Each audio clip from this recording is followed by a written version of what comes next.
Hello students, LBS college के digital platform पर आप सभी का स्वागत है। मैं Alok Singh, assistant professor of life science.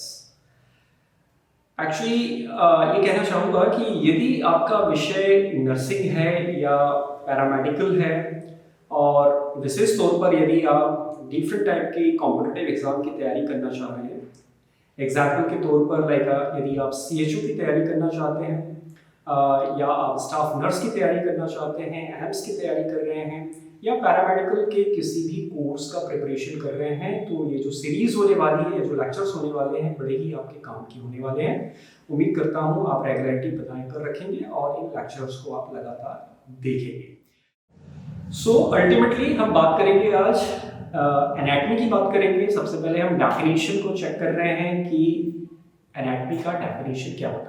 शरीर रचना विज्ञान चिकित्सा विज्ञान की वह शाखा है जिसमें मानव शरीर की संरचना, शारीरिक अंगों एवं उनके आपसी संबंधों का अध्ययन किया जाता है। एग्जाम्पल के तौर पे बड़ी सिंपल सी डेफिनेशन है, मेडिकल साइंस का एक ऐसा ब्रांच है एनाटॉमी जिसमें हम डिफरेंट टाइप के जो सिस्टम्स होते हैं और उन सिस्टम्स के अंतर्गत आने वाले जो ऑर्गन्स हैं उन ऑर्गन्स के रिलेशंस की स्टडी करते हैं, या ये कह रहे हैं कि अल्टीमेटली उन ऑर्गन्स का अगर डिसेक्शन किया जाए तो उन डिसेक्शंस के थ्रू हम ऑर्गन्स का स्टडी करते हैं। जैसे आप देख पा रहे होंगे कि डिफरेंट टाइप के ऑर्गन्स यहाँ पे बने हुए हैं, लाइक किडनी बना है, स्टमक है, स्पेशली लार्ज इंटेस्टाइन और स्मॉल इंटेस्टाइन्स को दिखाने की कोशिश की गई है। यहाँ पर जैसे लीवर बनाया गया है, तो ये अलग अलग जो ऑर्गन्स हैं इन ऑर्गन्स के बीच में किस तरीके का रिलेशन है और स्पेशली इनका स्ट्रक्चर कैसा होता है। मैंने फोकस किया है स्ट्रक्चर के ऊपर, किसी भी अंग में अंग का स्ट्रक्चर क्या है, किन सेल्स के माध्यम से बना है, अल्टीमेटली ये एनाटॉमी कहलाता है।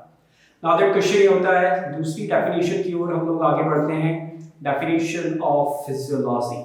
सो मेडिकल साइंस की एक ऐसी ब्रांच है फिजियोलॉजी जिसमें हम अलग अलग ऑर्गन्स के थ्रू किए जाने वाले कार्य की स्टडी करते हैं। कुछ एग्जांपल्स लिए जा सकते हैं, जैसे लास्ट स्लाइड में हमने सबसे पहले लंग्स की ही बात करी थी, हिंदी में हम कहते हैं फेफड़े। फेफड़े का या लंग्स का अपना स्ट्रक्चर होता है, जैसे मैं कहता हूँ कि कोनिकल शेप स्ट्रक्चर होता है। अगर हम एक लंग्स का स्ट्रक्चर बनाए तो कैसा दिखाई देता है, कोन की तरह दिखाई देता है, ये उसकी एनाटॉमी हुई।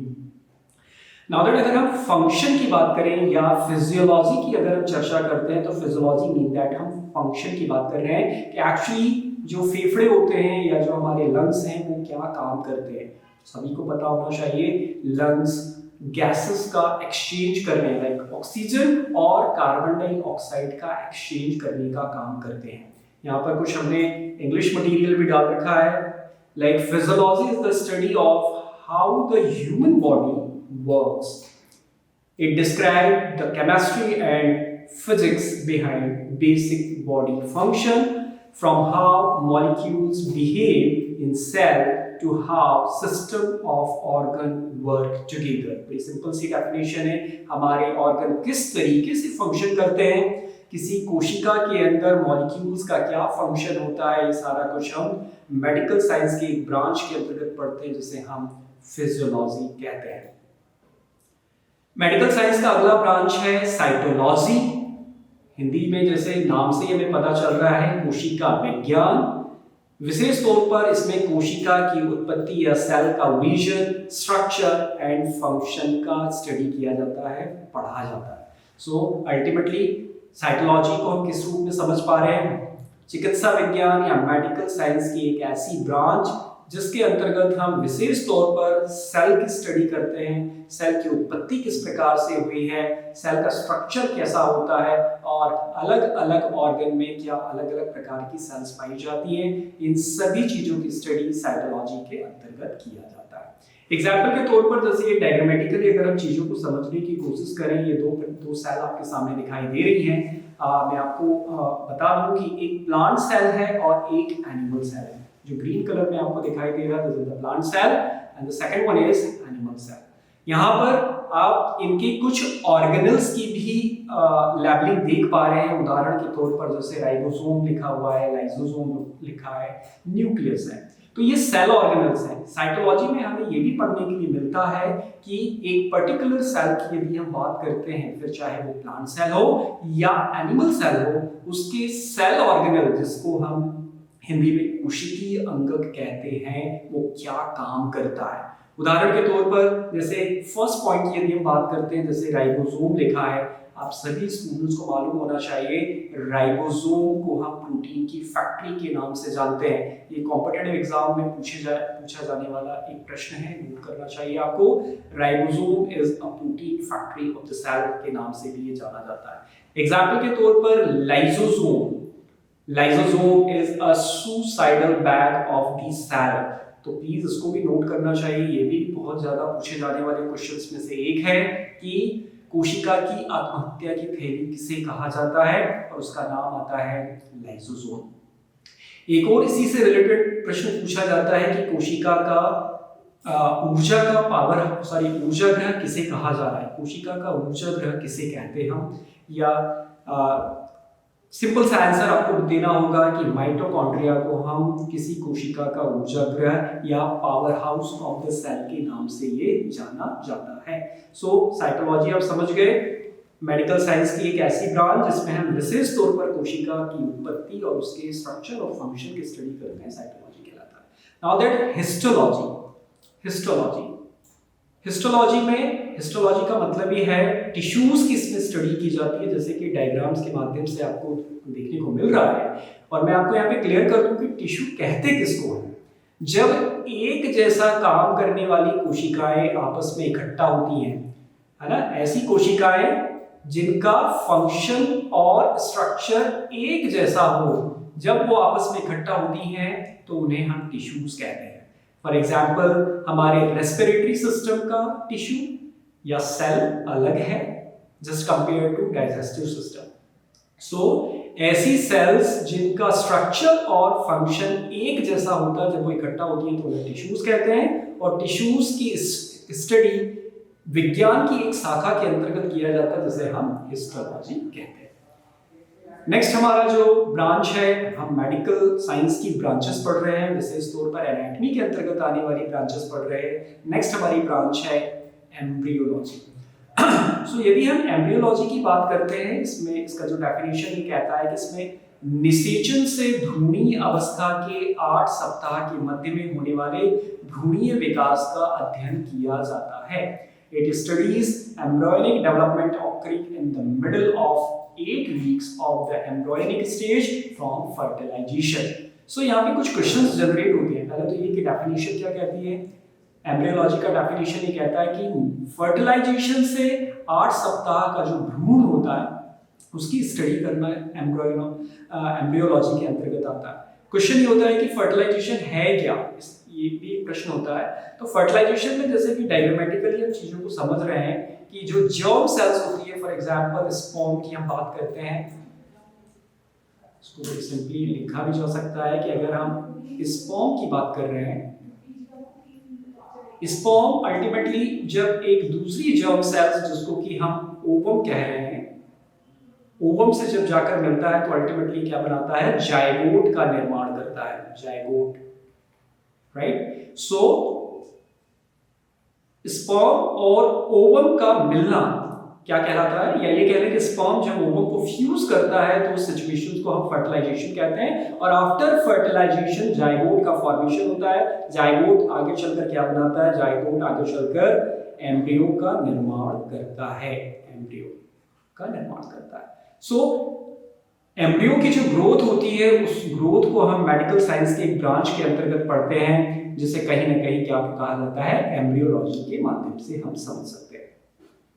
अगली ब्रांच की ओर चलते हैं हम लोग। अगली हमारी ब्रांच है मॉर्फोलॉजी की। हम बात करेंगे मेडिकल साइंस की एक ऐसी ब्रांच जिसमें शरीर के रूप एवं रचना के विज्ञान की स्टडी की जाती है, मॉर्फोलॉजी कहलाती है। सो बेसिकली कोई भी ऑर्गन बाहर से देखने में किस तरीके का दिखाई दे रहा है, उसका स्ट्रक्चर किस तरीके का है, क्या वो स्फेरिकल है, क्या वो स्टार की आकृति का है, क्या वो सिलेंडर की आकृति का है, ये अल्टीमेटली मॉर्फोलॉजी के अंतर्गत आता है। मेडिकल साइंस की अगली ब्रांच है भ्रूण विज्ञान या फीटल एनाटॉमी के नाम से भी जानी जाती है। और अल्टीमेटली अगर हम इसमें बात करें, इसमें विशेष तौर पर भ्रूण के 8 सप्ताह के बाद से बच्चे के जन्म तक का जो विकास का प्रोसेस होता है उसकी स्टडी की जाती है। रिपीट कर रहा हूं मैं, एम्ब्रियोलॉजी में हमने एम्ब्रियो की स्टडी की थी, नाउ दैट 8 सप्ताह या 8 वीक के बाद का जो डेवलपमेंट होता है उसको हम फीटल एनाटॉमी के अंतर्गत पढ़ते हैं। कोई भी भ्रूण 8 सप्ताह के बाद उसके शरीर में किस प्रकार के परिवर्तन हो रहे हैं, कौन कौन से ऑर्गन्स बन रहे हैं, ये सारा कुछ हम लोग फीटल एनाटॉमी के अंतर्गत पढ़ते हैं। अगली ब्रांच की ओर अगर हम चलें, अगली ब्रांच हमारी है ऑर्गेनोलॉजी, राइट। सो ऑर्गेनोलॉजी नाम से हमें पता चल रहा है कि इसमें स्पेशली हम क्या कर रहे हैं, इसमें मानव शरीर के अंगों का अध्ययन किया जाता है, स्टडी की जाती है। It studies the organs of the human body. मनुष्य के शरीर के अलग अलग ऑर्गन किस तरीके का उनका एनाटॉमी है, उनकी संरचना किस प्रकार की होती है, ये सारा कुछ हम लोग ऑर्गेनोलॉजी के अंतर्गत पढ़ते हैं। नाउ दैट नेक्स्ट ब्रांच की ओर हम चलें, मायोलॉजी या मांसपेशी विज्ञान। हिंदी टर्मिनोलॉजी बड़ी इजी सी है, उसके माध्यम से भी आप क्वेश्चन के माध्यम से आंसर को पकड़ सकते हैं कि इसमें स्पेशली हम किस चीज की स्टडी कर रहे हैं, मसल्स की स्टडी कर रहे हैं। यहाँ पे लिखा हुआ है स्पेशली हम किसकी स्टडी कर रहे हैं, मसल्स की स्टडी कर रहे हैं। सो आपको मालूम होना चाहिए स्टूडेंट की जो मसल्स हमारी हैं एक्चुअली वही फंक्शन करती हैं, जो भी काम किया जा रहा है। जैसे अगर मैं बोल रहा हूं तो इसमें स्पेशली मसल्स फंक्शन कर रही हैं। अगर आपको चलना है, दौड़ना है, भागना है, बैठना है, इसमें मसल्स फंक्शन कर रही हैं। सो अल्टीमेटली मसल्स भी अपने आप में एक सेल है। उस सेल का स्ट्रक्चर कैसा होता है ये मायोलॉजी के अंतर्गत पढ़ते हैं, और मायोलॉजी मेडिकल साइंस की एक ब्रांच है जिसमें विशेष तौर पर हम केवल मसल्स के स्ट्रक्चर के बारे में स्टडी करते हैं। नेक्स्ट हमारी ब्रांच है ऑस्टियोलॉजी। बहुत इंपॉर्टेंट है, आपको याद रखना होगा, नोट बनाना होगा कि इसमें हम स्पेशली ह्यूमन बॉडी की जो बोन्स होती है उन बोन्स के स्ट्रक्चर की स्टडी करते हैं। मैं यहाँ पे आपको बताना चाहूंगा स्पेशली बोन्स का हम जो स्टडी करते हैं स्केलेटल सिस्टम के अंतर्गत करते हैं, हिंदी में हम कहते हैं कंकाल तंत्र। और सभी लोगों को मालूम होना चाहिए कि मानव शरीर जो है वो 206 हड्डियों के माध्यम से बना हुआ है। इवन दैट ये जो 206 हड्डियां हैं, यहाँ पर भी क्वेश्चन जनरेट होता है कि मानव शरीर में टोटल जो बोन्स है वो तो 206 है, लेकिन वो कितने प्रकार की होती हैं। आपको नोट करना चाहिए कि मनुष्य के शरीर में हड्डियां 5 प्रकार की होती हैं। आज ही मैं आपको बता दे रहा हूँ 5 प्रकार जो है। नंबर फर्स्ट है लॉन्ग बोन, ऐसी हड्डी जिसका आकार लंबा हो, आकार जिसका लंबा होता है, देखने में जो लॉन्ग होती हैं उनको हम क्या कहते हैं, लॉन्ग बोन के नाम से जानते हैं। उदाहरण भी लिखे जा सकते हैं, उदाहरण के तौर पर ह्यूमरस,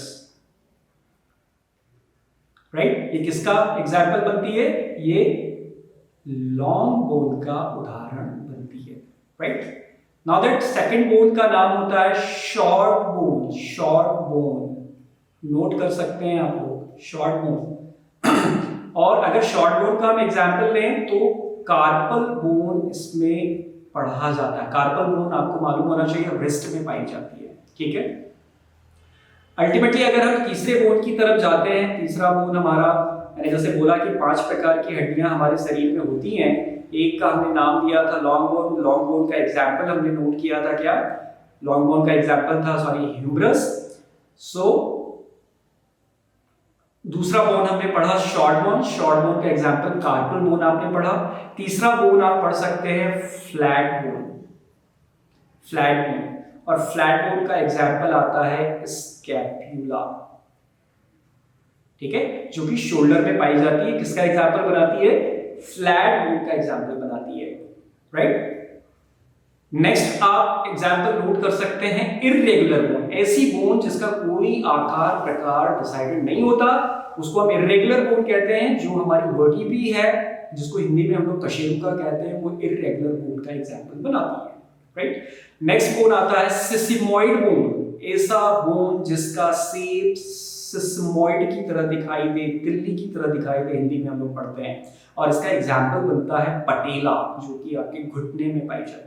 सो ये 5 बोन हमारे शरीर में 5 टाइप्स के बोन्स पाए जाते हैं। स्पेशली बोन्स का क्या स्ट्रक्चर होता है, क्या कितने प्रकार की होती हैं, ये सारा कुछ हम लोग कहाँ पढ़ते हैं, ऑस्टियोलॉजी के अंतर्गत पढ़ते हैं। चलिए अगली मेडिकल ब्रांच की ओर चलते हैं हम लोग।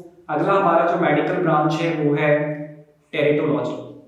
सो हिंदी में हम लोगों ने पढ़ रखा है जन्मजात विकृति विज्ञान। बड़ा इंटरेस्टिंग सा सब्जेक्ट है। और अगर हम डायग्रामेटिकली देखें तो कुछ डायग्राम्स आपके सामने दिखाई दे रहे हैं, याद रखिएगा। अगर मेरा क्वेश्चन आपसे ये हो जाए कि क्या ये नॉर्मल स्ट्रक्चर है, आंसर डेफिनेटली होगा कि नहीं है। सो अल्टीमेटली टेरिटोलॉजी मेडिकल साइंस का एक ऐसा ब्रांच है जिसमें एक ऐसी शाखा है जिसमें हम जन्मजात विकृतियों की स्टडी करते हैं। जो नवजात है, जो न्यूबॉर्न बेबी है, अगर उसमें किसी तरीके के एबनॉर्मल कंडीशंस हमको दिखाई दे रहे हैं तो वो किन कारणों से हो रहा है, किस तरीके से हो रहा है, ये सारा कुछ हम टेरिटोलॉजी के अंतर्गत पढ़ते हैं। ठीक है, डायग्रामेटिकली आप चीजों को देख सकते हैं। नेक्स्ट हमारी जो चिकित्सा विज्ञान की नेक्स्ट ब्रांच है वो है जेनेटिक्स, अनुवांशिकी। ये बात बहुत पुरानी सी है, 7th 8th क्लास में हम लोग पढ़ते आ रहे हैं कि जनरली जो जेनेटिक कैरेक्टर होते हैं वो एक जनरेशन से नेक्स्ट जनरेशन में ट्रांसफर होते हैं।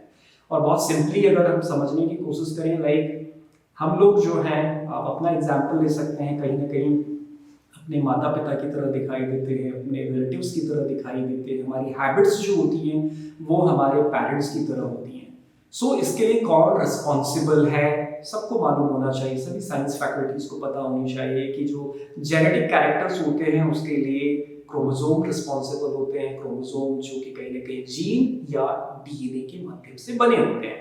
स्पेशली हम डीएनए की बात करते हैं, जैसे डीऑक्सीराइबोस न्यूक्लिक एसिड के नाम से भी जाना जाता है, जैसे जेनेटिक मटेरियल कहा जाता है। और ये जेनेटिक मटेरियल जेनेटिक कैरेक्टर्स को एक जनरेशन से दूसरी जनरेशन में ट्रांसफर करने के लिए रिस्पॉन्सिबल होते हैं, याद रखिएगा। अगली ब्रांच की ओर चलते हैं। अगला हमारा जो मेडिकल साइंस का ब्रांच है वो है न्यूरोलॉजी या तंत्रिका विज्ञान। जैसा कि डायग्राम्स के थ्रू भी आप देख पा रहे होंगे कि एक्चुअली एक मनुष्य का चित्र बना हुआ है और मनुष्य में भी विशेष तौर पे जहां पे मैंने टिक आउट किया है एक ब्रेन का स्ट्रक्चर बना है। और मैं आपको क्लियर कर दूं कि जो ब्रेन होता है उसकी फिजियोलॉजिकल यूनिट को हम लोग क्या कहते हैं, न्यूरॉन कहते हैं। क्या बोल रहे हैं हम लोग, एक न्यूरॉन का स्ट्रक्चर बनाने की कोशिश कर रहा हूं मैं। Okay, now that so ultimately हमारा जो ब्रेन है वो किसके थ्रू बना हुआ है, न्यूरॉन के माध्यम से बना हुआ है। Neuron is a physiological and structural unit of the brain. So ultimately neurology में हम क्या पढ़ेंगे, न्यूरोलॉजी मेडिकल साइंस का एक ऐसा ब्रांच है जिसमें विशेष तौर पर हम तंत्र का स्ट्रक्चर और उसका कहीं ना कहीं फंक्शन पढ़ेंगे। अगर फंक्शन लगा हुआ है, अगर कार्य लगा है, मीन दैट हमने फिजियोलॉजी को भी इंक्लूड किया है। लेकिन अगर हम केवल एनाटॉमी की बात करते हैं, केवल एनाटॉमी की अगर आप बात करेंगे तो आपको ब्रेन का स्ट्रक्चर, न्यूरॉन का स्ट्रक्चर पढ़ने के लिए मिलेगा कि अगर हम एक न्यूरॉन बना रहे हैं तो न्यूरॉन में कौन कौन से पार्ट्स पाए जाते हैं। जितने मैंने टिक किए हैं सबकी लेबलिंग होना है। जब हम लोग न्यूरॉन को डिस्कस करेंगे तो मैं आपको बताऊंगा कि जहां जहां हमने टिक लगाया है उनकी क्या नाम होते हैं। अगली ब्रांच की ओर चलते हैं हम लोग। अगला हमारा ब्रांच है माइक्रो एनाटॉमी। नाम से ही हमें पता चल रहा है माइक्रो एनाटॉमी मीन दैट यदि हमें किसी ऑर्गन या सेल का माइक्रोस्कोपिक स्टडी करने को मिल जाए, हम सूक्ष्मदर्शी के माध्यम से यदि किसी कोशिका का स्ट्रक्चर पढ़ रहे हैं या किसी ऑर्गन की स्टडी कर रहे हैं, किसी टिश्यू का स्टडी कर रहे हैं, तो वो माइक्रो एनाटॉमी के अंतर्गत जाता है।